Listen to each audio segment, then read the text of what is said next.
বিশ্বাস করা যায় ফ্লাইওভারের ভেতরে মানুষের বসবাস? শুধু তাই নয়, এরা কোনো স্বাভাবিক মানুষ নয়।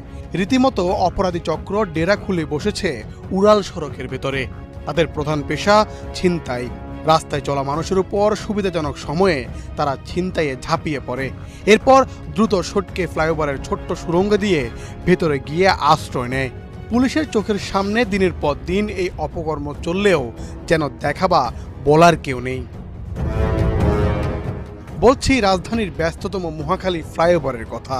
10 সেপ্টেম্বর বুধবার বেলা 11টার সময় মহাখালী এলাকায় এক নারী ছিনতাইকারীর কবলে পড়েন। তিনি মোবাইলে কথা বলার সময় পেছন থেকে ছু মেরে মোবাইল নিয়ে দ্রুত ফ্লাইওভারের সুড়ঙ্গ পথে ঢুকে চোখের সামনে মিলিয়ে যায় অপরাধীরা। ছিনতাইয়ের শিকার হওয়া নারী দ্রুত 399-এ ফোন করেন। ঘটনাস্থলে ছুটে আসে পুলিশ। বিবরণ শুনে আইন শৃঙ্খলা বাহিনীর সদস্য